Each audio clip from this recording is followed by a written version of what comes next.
Hey, welcome to another Get Geekish podcast. I'm Bino, that's Derek, and thank you very much for joining us as you do every week, I hope. Wink, wink, nudge, nudge. Subscribe buttons down below. One of the things we get geekish about, of course, is music. We've talked about music in the past, and we're going to talk about music again today. How music has changed a little bit. One-hit wonders used to be a thing. We actually have a podcast about one-hit wonders. You go search some of the archives. But today, it seems like it's a lot easier for an artist or an act to become a huge deal or a household name, but without ever actually having a legitimate hit. It's like the birth of the no-hit wonder was the term we came up with, right? Yeah, I think that works. I mean, and it's not to knock them. This is not a podcast. No. The kids' music today sucks. Why can't it be like it was before? Because there's some great songs that come about now and again. It's very different how things get popular now. Well, go back to the days of pressing the singles on a wax vinyl, the B-sides and the A-sides. You got the little LPs and tiny. You were lucky if the band sold a little bit of those, right? Mm-hmm. That's what bands tried to do. That's why we had, I think, so many one-hit wonders from the 70s, the 80s, the 60s, and even the 90s. Not to knock the 2000s, because they had their fair share of one-hit wonders, too. But you look back at how they were distributed to the masses, it was radio, right? Which we know now you had to get played on commercial radio, and or you had to have a deal with a major record label / promotion producer type stuff. Right. And in the 80s, bands had it maybe a little bit easier because they could have that one-hit wonder that got picked up to put in a song or in a movie. They had their song put in a movie, so that helped out, and then they got put on the soundtrack, and then they were unable to recreate the magic and then kind of died down. 90s, kind of the same thing. There's so many 90s movies where you're like, that had a good soundtrack, and then you're like, I don't know who that band is anymore. And then you look at the 2000s, right? The early 90s, the 90s, 2000s, you had MTV, right? MTV kind of started in the 80s, but then it picked up in the 90s and made it so more bands could get out there.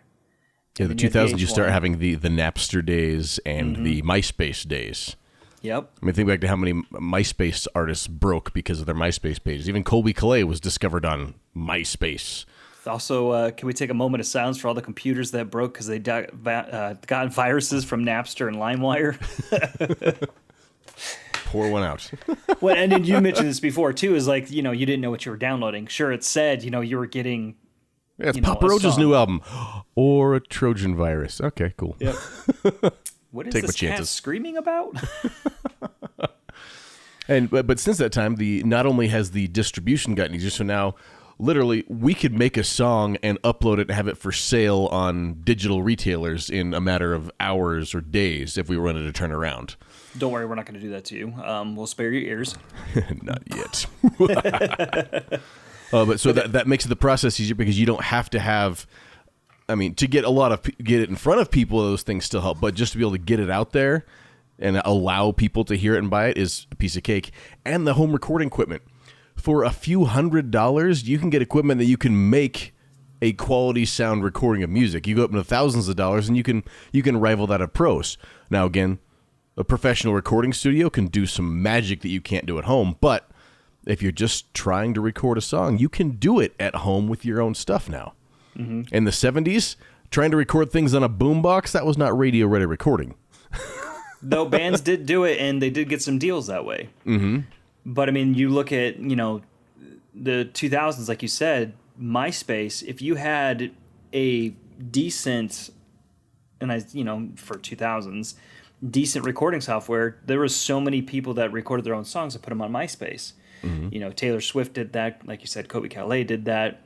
And then they kind of transitioned to YouTube, which we know that's kind of where Bieber got his start. That's where actually a lot of people got their start was on YouTube. But then we also know the downfall of it. I do look at, Rebecca Black and her song Friday. We did make fun of it when it came out in radio. I look back and I'm like, maybe we shouldn't have made fun of it too much. But that was one of the ones where she recorded that song. It got crazy. She got kind of a record deal, but she just couldn't recreate that magic. And also she got a lot of hate for that song, which, people are jerks. But it's that thing is like now people had YouTube. But now it's evolved even more because at that brief moment you had Vine, which is 8 seconds where somebody could record something real quick, right? Just 6. Whatever. Vine, I miss it, but at the same time I don't. But now you have TikTok, which people are going crazy with it because you can record. I think they upped it now to a minute. I think with certain accounts, if you do something, usually it's about 15 seconds, but there's ways you can do it up to a minute in certain videos and stuff like that. But so now you have people who are, recording their own things and they're putting out albums now and they're getting small little deals. And not only that, you also have big name bands that are kind of using it to their advantage, right? It's a marketing thing where they're put out a snippet of the song. People go, what is this song in this thing? And they'll Google it. Mm-hmm. And there it is. I mean, I had the record side of me when I first started hearing about TikTok and seeing them. Like, how are these people not getting sued? And how are record labels not just losing their minds over this? Because all this intellectual property is getting thrown and used. Because a lot of TikTok users are under some pretty false assumptions about what fair use and copyright actually means. They have pretty loose descriptions on them to some of the users on there. But the bands and the labels that are taking it to heart and are like, hey, you know what? If we can get a whole army of people that really like part of one of our songs, we'll probably sell some more music and become a household name. Mm-hmm. And I look at Andy Grammer. He's one of our favorites. His TikTok channel is super fun to follow. He's kind of the behind the scenes for it, and he plays stuff with his music, and he reshares things that people have done to his music. There's a remix somebody made of a 70s funk song with Honey, I'm Good, and it's one of those mashups that is just phenomenal. And he looks like he's more excited than when he actually wrote his song. But I'm way off track already. But you get back to these points, and you can have a song that's a snippet of a song that gets played on there, and then suddenly it becomes a TikTok viral sensation. So there's 10, 20 million views of this clip that has 15 seconds of a song. And those songs are generally earworms, and people want to hear more of them. Well, they're also, you got the people who are just fantastic, like you said, at remixing songs. So, there's a Bruno Mars song that's going around on TikTok because a lot of people are using it for like different things to like reveal their eyes and everything like that. But you Google the actual song, it doesn't sound anything like it because this one person just took it and remixed it. But I'm sure that still helped Bruno Mars. Like all of a sudden he's like, this song's like 6 years old, and all of a sudden he's getting dings on it. He's like, okay, I'll allow it. Then you have people like, well, so this is one example that came up recently, and this kind of like what sparked in my head for the topic was Paramore. You have a song, Misery Business, right? And it sounds eerily like a song that was becoming very popular on TikTok, and people were starting to notice it. And I'm talking about the Good For You song by Olivia Rodrigo. It's gotten to the point where like she was like, yeah, I did use, it influenced me a little bit. So she gave writing credits to Hayley Williams and the other dude for Paramore. So Hayley Williams just got paid some money for a song that's, how old is Misery Business? Like 10, 15 years 15 at least. Years? Ugh, God, that's not, okay, that's not, oh, that hurts my heart. But they're getting paid on that. And she's also giving out writing credits to Taylor Swift as well as a couple other ones. So like the song blew up on TikTok, and she's become famous with other songs now, but it's like, now she's like, oh yeah, I'm going to give him writing credits and everything like that. And it's like, okay. I mean, she's had to shell out millions of dollars for those writing credits, but still. Mm-hmm. And there's people getting paid. I was looking at an article from Business Insider, and industry people are starting to pay attention to TikTok because songs that end up trending on TikTok generally end up charting in the Billboard Top 100 or the Spotify Viral 50 songs of getting played, because they said that almost 70% of TikTok users are likely to seek out the songs they hear in videos on their streaming services, on their Pandoras, on their Spotifys, on their YouTubes, on their Amazons, on their iMusic or Apple Music, whatever it's called now. So they get in front of it, and they'll go find those other places, which then are trackable spins and plays that people can make money off of. And there's been some promo deals where TikTok creators have been paid thousands just to promote an artist track in their song, but not by promoting it, just use an artist track in their song, hence promoting it. And it's a whole different revenue stream. It's weird. You remember back in the day when Metallica sued Napster because of the music, and now it's just like record industries are embracing it. They're embracing the viral hits of it. You know, you got a 15. And I've Googled songs from TikTok because I'm like, this is kind of catchy. And I listened to it. It's like, all right. And I've downloaded a couple of them. So I know it's how I feel young. I keep try and stay abreast of some of the music that's still coming out nowadays. So you find songs like, oh, that's kind of cool. You go, you can't say that's how I stay young, by staying abreast to the music. You can't use that term and stay young at the same time. Shut up, Sonny. I'll say the words how I want to say them. Yeah. But yeah, so you I mean, abreast. I've spent $20-$30 on songs that I heard on TikTok that I went and find and go buy and download somewhere for them because you look them up there. And I'm also intrigued that some of the songs that get really popular end up being like throwaway tracks from albums that came out 5 and 10 years ago that somehow got resurfaced because that one catchy line or one chorus that people jump on board with. Right, when that's happened to me too, where I'm sitting, I'm like, this is a catchy tune, and I'm like, this is new, and I Google, I'm like, wait, this came out when? Like, I don't remember this song at all. And what's also funny too is there's also parts where you're like, oh, this is catchy, and you listen to the rest of the song, and you're like, this is trash. Let's just keep that one hook. And then there's also the thing, and this is my favorite part, is when a song gets used and people aren't listening to the lyrics. Or what's going on. So you have like this suburban mom using this song, which for like a wholesome TikTok, and you're just like, that's like, one of them was an Eminem song that started trending, and it's like, I don't think these words mean what you think they mean. No, it's so funny because like just watching them use that, and then you have of course the WAP people. So there was some people that remixed that, and then some wholesome people started using it. And then there's just other songs too where you're like, this is catchy, and then you listen to your lyrics, you're like, oh no, that's nope. Those are the songs that when they get popular, you can tell everyone that works for Kids Bop is just beating their head against a wall like, oh my god, how are we going to fix this into our album? I was looking at another article about how music has changed. Again, not better or worse, just changed. But from Musically, or Music Ally, I don't know how I want to say it, but songs are actually shorter overall. Back in 2000, an average song in the music industry was 4 minutes and 22 seconds, and that shrunk down to 3 minutes and 42 seconds. I grew up listening to pop punk and punk rock, so that seems pretty long to me, but we're talking overall average. Well, here's the thing, is like, we grew up with the generation of like Metallica songs where they're 14 minutes long, and then the pop punk where they're 2 minutes long, so it's like... Yeah. Hip-hop now accounts for 60% of the top 10 in the 2020 charts, while in 2000s it was pretty much split evenly between pop, rock, and R&B. What else they having? It was pretty interesting. They didn't go too far into it, but it's just little things like that of how the music itself is changing and attention spans are getting shorter. So there's a far smaller audience for full albums and rock operas and all these kind of things that go together that used to be the staple of what musicians wanted to do. Well, it's funny you mentioned that too, because I mean, how many times did we buy an album? And yes, we grew up on the pop punk, the emo music, but the albums still were like 40 minutes long, right? 40, 45 minutes long. I don't remember the last album I bought. You're just like, wait, it's already done? And it's also the same thing too, is I don't know if you've noticed, but like a lot of bands aren't putting out full albums. They're putting out just like EPs with like 5 songs on them. Or they're just releasing single after single after single and not an album, because... Why bother? Why go through all the process of an album when you can just put out a song and then put another song out in a month or two and another song in a month or two after that? It's so annoying to me because I hate having all these different singles. I want just the full album with the songs on there. The part that bothers me, get on my old man right here, is but you end up buying 3 or 4 of those different singles, and then they finally end up putting an album like 2 years later, and then they have all those on. They're like, hey, I already bought all these, you schmuck.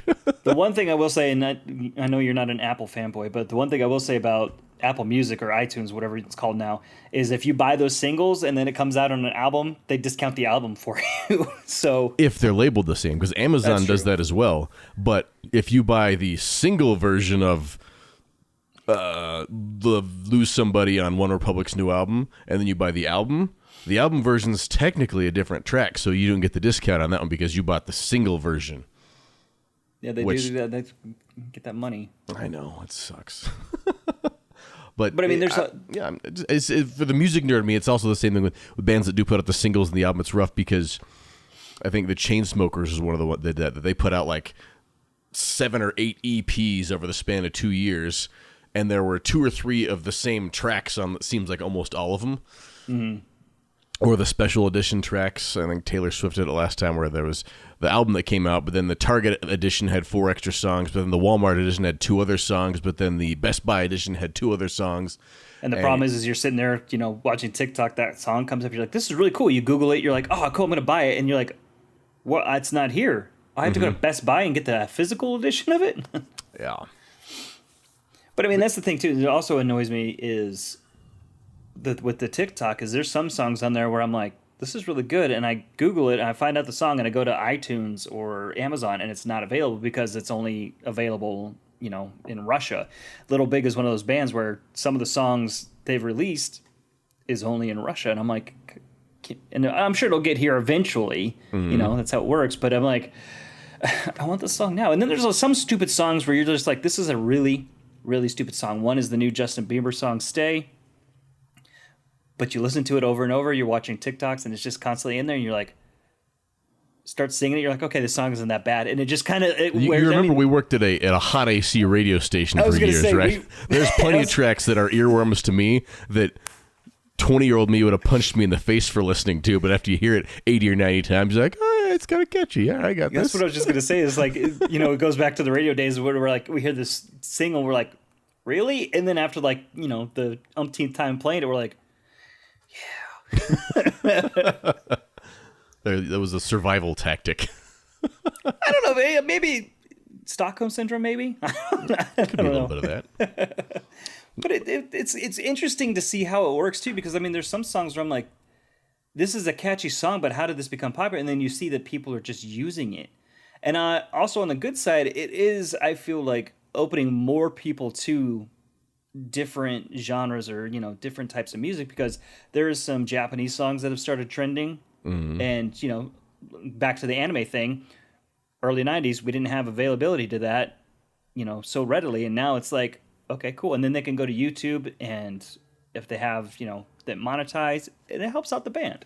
I think one of the tough parts right now, we've mentioned a few of them, is the fact that good music versus popular music have completely overlapped, and there's not really a difference anymore when it comes to making money for it. Oh, look at this song. It's got 3.5 million YouTube views this month. Well, just because that people are watching the video doesn't mean the song's actually good. Well, that's or with cool. TikTok, it's got 35 billion retalks or whatever. Yeah, because there's a line in the song that talked about throwing a plant at somebody, and they all did that. They didn't care about the song. It just happened to be the lyrics for it. Like, it's you blurring those lines.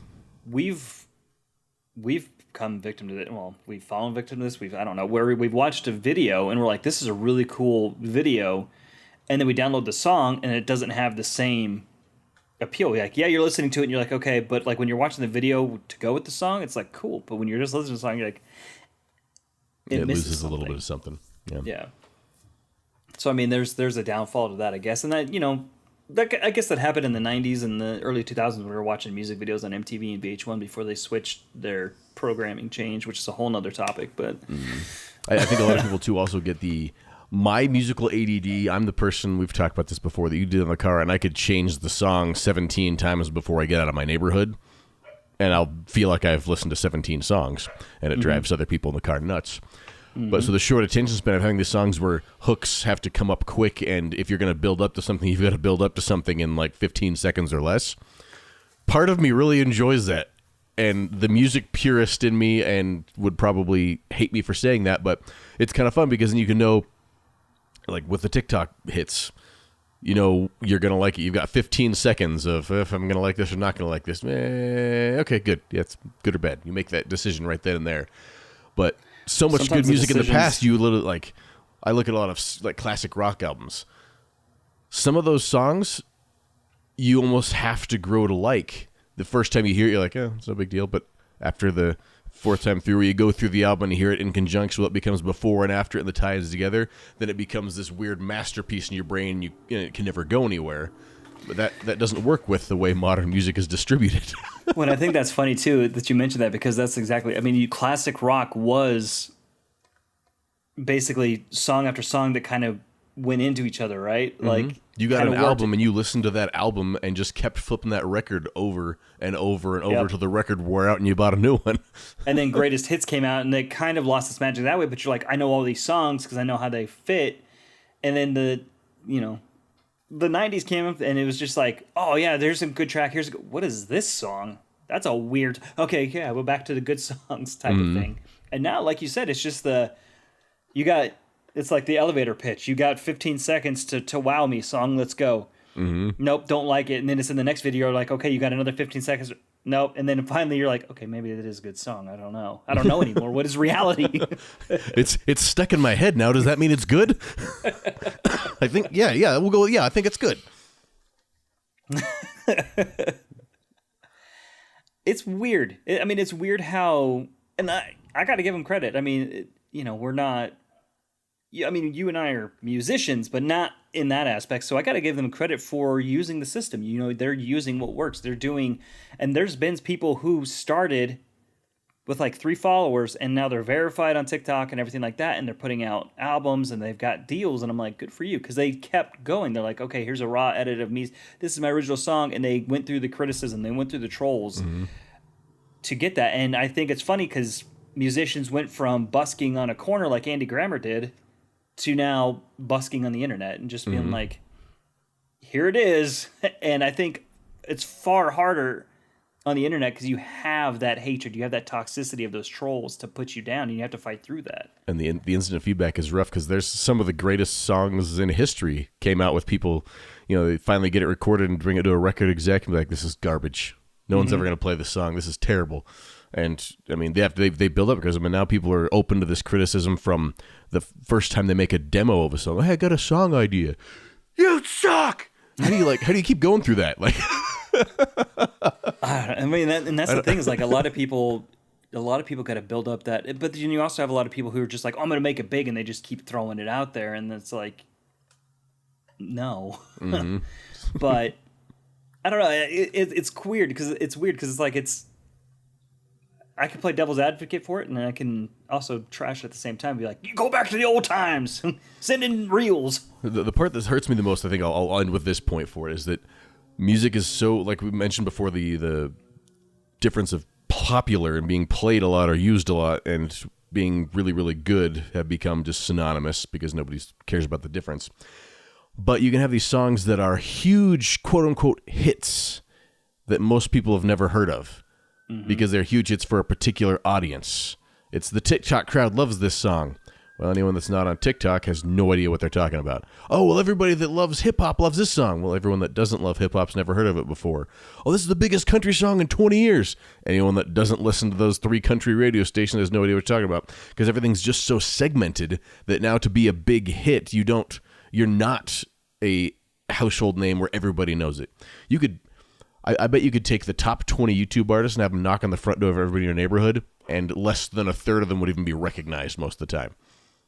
And that's where you came up with the no-hit wonders? Is that what we what you coined? Yeah, no-hit wonders. And in the most endearing of ways to say that, we have musician superstars that, by technicality, have never actually had a musical hit, but they have huge followings of people and making money and entertaining people. Clout.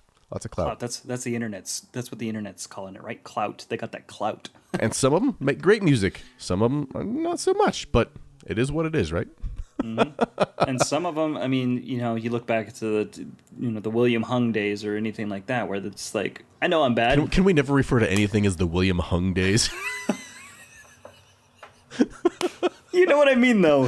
Where some people are like, yeah, I know I'm bad, let's just go with it. And then they get the popularity that way. So yeah, if you have thick skin and you want to try it, go for it. Yeah, I don't know. Yeah, so let us know. Go to @Geekish on the social medias, any of them, and tell us where you discover your new music. That's what's your favorite viral song at the moment? Yeah. Just let us know that because I'm always looking for new stuff, and some of my avenues have dried up. Make sure you get a breast over there. Saunter with your pantaloons. I'm gonna float that one down for a while. One-hit wonders, no-hit wonders. Hit us up on social @Geekish, and we will talk at you next week. much. Don't forget to like and subscribe to the podcast. And speaking of more podcasts, we got plenty of them. Check the links.